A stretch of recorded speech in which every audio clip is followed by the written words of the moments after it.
مجھ سے کسی نے پوچھا کہ اگر اللہ اتنا رزاق ہے، رزق دینے والا ہے، تو صومالیہ میں بچے کیوں مر رہے ہیں؟ رازق ہے نا، اللہ مالک بھی ہے، خالق بھی ہے، رازق بھی ہے، تو صومالیہ میں بچے کیوں مر رہے ہیں؟ اور اس نے بڑی ڈرامیٹکلی مجھے کہا کہ وہ بدک بدک کے بچے مر جاتے ہیں، اور سسکیاں لے کے ان کی آواز سنو، آواز سنو، آواز سنو۔ السلام علیکم ورحمۃ اللہ وبرکاتہ guys, I hope that you all doing well. آپ لوگوں کے مستقل مجھے سوال فیس بک پہ بھی اور یوٹیوب پہ بھی جو آتے رہے، ان میں سے ایک بڑا کامن سوال یہ تھا کہ اگر اللہ سبحانہ تعالیٰ اتنے رحمان و رحیم ہیں تو دنیا میں اتنے غم کیوں ہیں؟ Meaning why is there so much suffering in this world of اللہ سبحانہ تعالیٰ از سو مرسیفل؟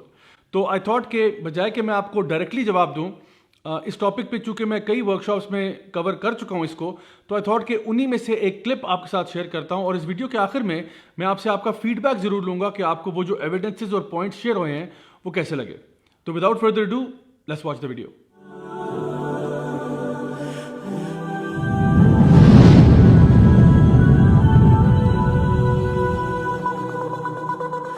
اس کو ہم کہتے ہیں دا پرابلم آف ایول۔ تو یہ جو بات ہے کہ دنیا میں ایول کیوں ہے، یہ بہت کامن چیز ہے۔ میں پاکستان کے اعتبار سے بات کروں، اگر آپ یہ کہیں کہ دنیا میں امریکہ، انگلینڈ وغیرہ میں کوئی انٹلیکچوئل ایتھیسٹ ہوتا ہوگا، انٹلیکچوئل سے مراد ہے جس نے بڑے کوئی عقلی دلائل شلائل پڑھے ہوئے ہیں اور اس نے کوئی بڑی کتابیں پڑھی ہوئی ہیں، رچرڈ ڈاکنز کی گاڈ ڈیلوژن اور فلاں ڈمکاں پڑھ چکا ہے، کرسٹوفر ہچنز کو پڑھ چکا ہے، سیم ہیرس کو پڑھ چکا ہے۔ اس طرح کے پاکستان میں بہت تھوڑے لوگ ملیں گے، آپ کو آٹے میں نمک کے برابر ملیں گے۔ پاکستان میں میرے ایکسپیرینس کے مطابق، میرے تجربے کے مطابق، میں صرف اپنی بات کر سکتا ہوں، مجھے جتنے بھی لوگ آج تک ملے ہیں 99% ان میں سے وہ لوگ ہیں جن کو یہ مسئلہ ہے۔ کیا مسئلہ ہے؟ کہ جی میری وہ اصل میں نا ایک گرل فرینڈ تھی، تو وہ بریک اپ ہو گیا، تو اللہ نے میرے ساتھ ایسا کیوں کیا؟ لو، میں اللہ کو ہی نہیں مانتا۔ بھئی یہ کوئی بات ہے؟ اگر تمہیں سمجھ نہیں آ رہا، اور میں سمجھا دیتا ہوں کہ تمہارے ساتھ ایسا کیوں ہوا، ٹھیک ہے نا؟ دو نمبریاں کرنا چھوڑو، صحیح طریقے سے نکاح کا پیغام بھیجو تاکہ تمہارا کام صحیح ہو۔ تو کسی کی لاس آف اے لوڈ ون پہ مسئلہ ہو جاتا ہے کہ جی ہمارے وہ فلاں بندے فوت ہو گئے، اس کی وجہ سے میرا اللہ پہ اعتماد ہی اتر گیا ہے، تو میں مانتا ہی نہیں ہوں۔ تو میں نے پہلے جو آرگومنٹ دی تھی کہ ریشنلی تو ہم یہاں تک پہنچ گئے کہ جہاں پہ بھی ڈیزائنر ہونا چاہیے۔ اب چونکہ آپ اللہ کو نہیں مان رہے، اس میں مسئلہ کچھ اور ہے۔ مسئلہ یہ ہے کہ آپ کو یہ سمجھ نہیں آ رہا کہ دنیا میں ایول کیوں ہو رہا ہے۔ یہ مسئلہ آپ کو سمجھ نہیں آ رہا کہ اللہ تعالیٰ رحمان بھی ہے، رحیم بھی ہے، غفور بھی ہے، غفار بھی ہے، اس کے باوجود ایول کیوں ہو رہا ہے؟ تو آئیے یہ مسئلہ حل کر دیتے ہیں۔ دیکھیں، پہلی بات تو یہ کہ اللہ تعالیٰ نے کبھی بھی نہیں کہا قرآن مجید میں کہ ہم نے دنیا کو تمہارے لیے جنت بنا دیا، اب یہاں پہ عیاشی کرو، یہاں کوئی غم نہیں ہوگا۔ پورے قرآن میں کوئی ایسا نہیں ہے، کوئی نبی کی حدیث ایسے نہیں ہے صلی اللہ علیہ وسلم کی جہاں پہ یہ ذکر ہوا ہو، بلکہ یہ کہا گیا کہ زندگی ایک امتحان ہے۔ الذی خلق الموت والحیات لیبلوکم ایکم احسن عملا، ہم نے موت اور زندگی کو پیدا کیا تمہارا امتحان لینے کے لیے۔ تو یہ دنیا ٹیسٹ کی جگہ ہے، یہ تو بات سمجھ جائیں پہلی بات۔ یو ول بی ٹیسٹڈ، اللہ تعالیٰ خود فرماتے ہیں ہم تمہیں خوف سے ٹیسٹ کریں گے، مال میں ٹیسٹ کریں گے، اس میں نقصان ہوگا، نفع نقصان میں ٹیسٹ کریں گے۔ دیکھنا یہ کہ صبر کون کرتا ہے، وبشر الصابرین، تو صبر کرنے والوں کو خوشخبریاں سنا دو۔ تو پہلی بات تو یہ ہماری ایکسپیکٹیشن ہی غلط ہے کہ اگر ہم یہ سمجھیں کہ دنیا جنت ہے، وہ نہیں ہے، اس میں ٹیسٹ ہوگا، اپس اینڈ ڈاؤنز آئیں گے۔ دوسری بات یہ، وہ انگلش میں کہتے ہیں whatever doesn't kill you only makes you stronger۔ تو دیکھیں، آپ کے اندر اگر بہادری ہے، آپ کی بہادری کا پتہ کیسے چلے گا جب تک آپ کو کسی خوف کی سچویشن میں نہ ڈالا جائے؟ مجھے کیسے پتا کہ آپ بہادر ہو؟ مجھے کیسے پتا کہ آپ میں صبر ہے جب تک کہ آپ کو ایک ایسی سچویشن میں نہ ڈالا جائے جہاں پہ صبر ریکوائرڈ ہے؟ تو ہماری بہت ساری کوالٹیز جو ہیں وہ آتی ہی تب ہیں جب ہم کسی پریشر سچویشن میں آتے ہیں۔ عام حالات میں وہ کوالٹیز آپ کی ظاہر نہیں ہوں گی جب تک کہ آپ کو ایک، کہتے ہیں نا کہ جب تک آپ کو ایک ہاٹ سچویشن میں نہ مطلب ڈالا جائے تب تک وہ چیزیں نہیں سامنے آئیں گی۔ اس کے علاوہ یہ کہ آپ دیکھیں کہ اللہ تعالیٰ نے کوئی بھی معاملہ اگر ہوتا ہے جو بظاہری طور پہ ہمیں شر کا لگ رہا ہے، اس میں بھی در حقیقت خیر ہوتی ہے۔ مثال کے طور پہ میں ایک سمپل سی مثال دے کے بات سمجھاتا ہوں۔ ہمارے جو وزیر اعظم ہیں اس وقت، عمران خان صاحب،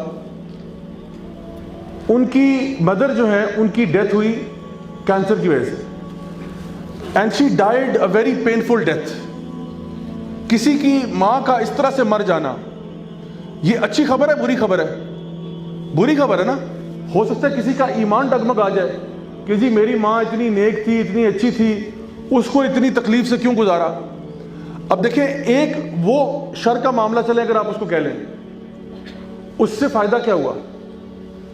شوکت خانم اسپتال بنا کہ نہیں بنا, اور ہزاروں لوگوں کا, لاکھوں لوگوں کا اب علاج ہو رہا ہے. تو وہ کہتے ہیں نا every cloud has a silver lining. ایک واقعہ تھا پرابلمٹک لیکن اس سے فائدہ اتنا بڑا ہوا. اور اس طرح کی میں آپ کو ہزاروں ایگزامپل دے سکتا ہوں.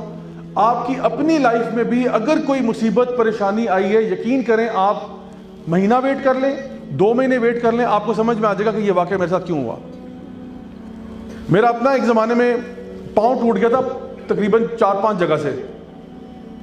یقین کریں مجھے اس ٹائم پہ سمجھ نہیں آئی کہ میرے ساتھ ایسا کیوں ہوا ہے, لیکن یقین کریں جب میں بیڈ ریسٹ پہ گیا نا تو وہ میرے زندگی کے بہترین 2 مہینوں میں سے وہ مہینے تھے, کیونکہ مجھے گھر بیٹھ کے کتابیں پڑھنے کا ٹائم مل گیا جو مجھے بڑے عرصے سے نہیں مل پا رہا تھا. اور میں اللہ سے دعائیں کرتا کہ اللہ پلیز مجھے کوئی ایسا سسٹم بن جائے میرا کہ میں گھر بیٹھ کے نا, کچھ کتابیں میں نے اتنی ڈھیر لگا کے رکھی ہوئی ہیں, I want to find time to read them, because normally میں ٹریول بہت کرتا ہوں, مجھے ٹائم ہی نہیں ملتا ٹک کے بیٹھنے کا. تو میں نے کہا الحمدللہ وہ میرے لیے بہترین ایکسپیرینس تھا. سو سم ٹائمز ہمیں لگتا ہے کہ جو چیز بری ہوئی ہے لیکن اس میں خیر ضرور ہوتی ہے. اور ایک اور وجہ یہ بھی ہے ہمارے اوپر مصیبتیں آنے کی کہ ہمارے اپنے گناہوں کی وجہ سے ہوتی ہیں. اللہ تعالیٰ فرماتے ہیں قرآن مجید میں وَمَا أَصَابَكُم مِّن مُّصِيبَةٍ فَبِمَا كَسَبَتْ أَيْدِيكُمْ وَيَعْفُو عَن كَثِيرٍ. جو بھی مصیبت تمہارے اوپر آئی ہوئی ہے وہ یقیناً تمہارے اپنے گناہوں کی وجہ سے, اور اللہ تو بہت معاف کرنے والا ہے. تو جب بھی انسان کوئی غلطی یعنی اس کی زندگی میں کوئی پرابلم آئے, سب سے پہلے کیا کرنا چاہیے؟ استغفار کرے, کیونکہ استغفار سے گناہ دھل جاتے ہیں, مصیبتیں ٹل جاتی ہیں. نوح علیہ السلام نے بھی اپنی قوم سے کہا تھا فَقُلْتُ اسْتَغْفِرُوا رَبَّكُمْ إِنَّهُ كَانَ غَفَّارًا يُرْسِلِ السَّمَاءَ عَلَيْكُمْ مِدْرَارًا وَيُمْدِدْكُمْ بِأَمْوَالٍ وَبَنِينَ وَيَجْعَلْ لَكُمْ جَنَّاتٍ وَيَجْعَلْ لَكُمْ أَنْهَارًا. نوح علیہ السلام نے اپنی قوم سے کہا اگر تم لوگ توبہ کر لو اپنے کفر اور شرک کے بعد تو اللہ تعالیٰ تم پر رحمت نہ سے تمہیں معاف کرے گا بلکہ تم پر رحمت کی بارشیں برسا دے گا. تمہارے مال میں اضافہ ہوگا, ڈالر ملیں گے تمہیں, تمہاری اولاد میں اضافہ ہوگا, تمہیں اللہ تعالیٰ باغ عطا فرمائے گا, اس میں نہروں کو جاری کر دے گا. اس کو ہم کہتے ہیں خوشحالی. تم توبہ کر لو تمہاری لائف میں خوشحالی آ جائے گی, پراسپیرٹی آ جائے گی صرف توبہ کرنے سے. تو الحمدللہ یہ جو مصیبتیں ہماری لائف میں آتی ہیں اس کی ایک بہت بڑی وجہ یہ ہوتی ہے کہ وہ ہمارے لیے ہمارے گناہوں کی صفائی کا باعث بنتی ہیں. حدیث میں آتا ہے ایک کانٹا بھی جو آپ کو چبھتا ہے اس کے چبھنے سے بھی آپ کے کئی گناہ دھل جاتے ہیں. تو الحمدللہ اگر آپ نے دنیا میں سفر کر لیا ہے تو انشاءاللہ الرحمن آخرت میں پھر پنشمنٹ نہیں ہے. دنیا میں اگر کوئی, اور یہاں کی پنشمنٹ سہنا آسان ہے, وہاں کی نہیں سہ پائیں گے. یہاں اگر مل جائے الحمدللہ کر کے اللہ کا شکر کر کے سائڈ پہ ہو جائیں, وہاں والی برداشت نہیں ہو پائے گی.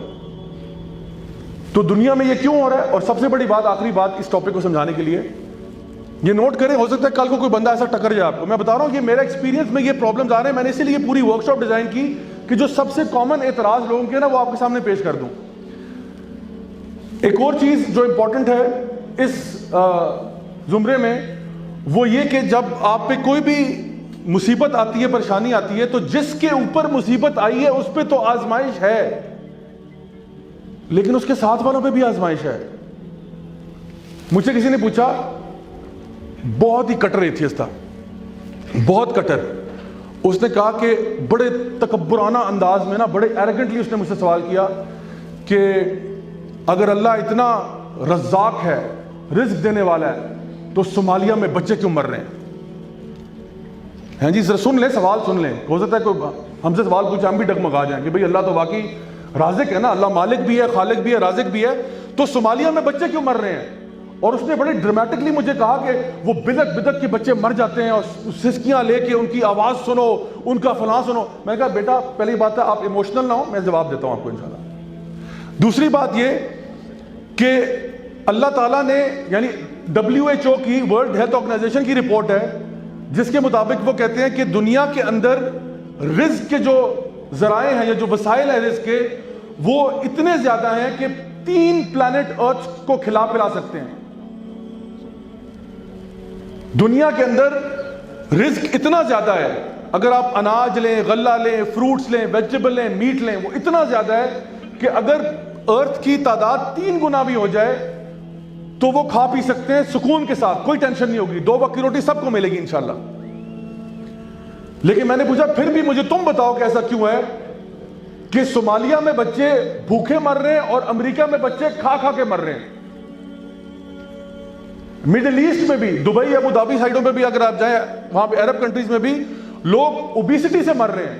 یہ کیوں ہے؟ یہ اس لیے نہیں ہے, اللہ تعالیٰ نے فرمایا قرآن مجید میں انی جائل فی الارض خلیفہ, تمہیں میں خلیفہ بنا کے بھیج رہا ہوں, تمہیں میں نے سارے ریسورسز دے دیے ہیں, اب تمہارا امتحان ہے تم کس طرح ڈسٹریبیوٹ کرتے ہو. زکوٰۃ کا نظام اللہ نے نافذ کیا ہوا ہے, اللہ نے بتایا زکوٰۃ دو گے. اب لوگ اگر زکوٰۃ نہیں دے رہے تو یہ قصور اللہ کا نہیں ہے, لوگوں کا قصور ہے. اللہ نے انف ریسورسز دیے ہم سب کو, اور اگر اس کی تقسیم کریں عدل کے ساتھ, انصاف کے ساتھ, جس طرح عمر بن عبدالعزیز کے دور میں ہوئی, تو یقیناً خوشحالی آ سکتی ہے کہ لوگ زکوٰۃ دینے جا رہے ہیں اور لینے والا کوئی نہیں ہے. لیکن آج مسئلہ کیا ہے کہ کچھ لوگوں کے ہاتھوں میں سب کچھ ہے اور باقی ساری عوام بیچاری بھوکی ننگی پھر رہی ہے. تو اس میں مسئلہ, یعنی آپ اللہ سے سوال نہیں کریں گے کہ رازق تو تھا کیوں نہیں رزق نہیں دیا, اللہ تم سے سوال کرے گا کہ تجھے میں نے خلیفہ بنا کے بھیجا تھا, تو بتا ڈسٹریبیوشن آف ویلتھ کیوں ایسے ہوئی. جب میں نے ایک نظام تجھے دیا تھا, وہ نظام کیوں نہیں تو نے اس کے اوپر امپلیمنٹ کیا. تو میں نے کہا جواب تم مجھے دو کہ بچے کیوں مر رہے ہیں, اور اگر ان بچوں پہ امتحان ہے جو بیچارے بھوکے ہیں, تو امتحان تمہارے میں بھی ہے کہ تم اس کے بارے میں کیا کرو گے. جب کبھی پاکستان میں اللہ معاف کرے کوئی زلزلہ آتا ہے, کوئی سیلاب آتا ہے, تو جو زلزلہ زدگان ہے یا سیلاب زدگان ہے ان کے لیے بہت بڑی آزمائش ہے. لیکن مائی ڈیئر برادرز سسٹرز, آزمائش میرے اور آپ کے لیے بھی ہے. اللہ ہم سے بھی سوال کر سکتا ہے ہماری استطاعت کے مطابق کہ تمہیں جو میں نے کیپیسٹی دی تھی, جو پاور دی تھی, جو اتھارٹی دی تھی, تم نے کیا کیا, جواب دو. تمہارے لیفٹ رائٹ بندے مر رہے تھے نا, تم نے کیا کیا. کچھ لوگ ہوتے ہیں وہ پوری چیریٹیز کھول دیتے ہیں, ان کے جذبات اتنے ابھر جاتے ہیں کہ وہ پوری چیریٹیز شروع کر دیتے ہیں ایک واقعے کی بیس پہ, اور کئی ڈیکیڈز چیریٹی کو چلاتے رہتے ہیں. کیوں؟ کیونکہ ایک واقعہ ان کی لائف میں ایسا ہوا تھا جس نے ان کی لائف کو چینج کر دیا. اور کئی ایسے ہیں جو ٹی وی پہ وہ خبر سن کے بھی پاپ کارن اور چپس کھا کے اگلی خبر پہ چلے جاتے ہیں, ان کی صحت پہ کوئی فرق نہیں پڑتا. تو اللہ دیکھ رہا ہے نا, اللہ دیکھ رہا ہے, سب کو دیکھ رہا ہے اللہ. تو اگر اور کچھ نہیں تو انسان کم از کم آواز ہی بلند کر سکتا ہے کہ بھئی سارے مل کے کچھ کر دو. تو یہ اصل میں جواب ہے ان کا جو یہ کہتے ہیں کہ اللہ تعالیٰ جو ہے وہ دنیا میں ایول کیوں ہے, تو اس کا جواب یہ ہے ایول نہیں ہے, اس کے میں نے آپ کو سارے دلائل بتا دی. So guys, I hope that you liked the video. I hope کہ جو بھی باتیں اس میں کی گئی ہیں وہ سب آپ کو صحیح سے سمجھ میں آئی ہوں گی.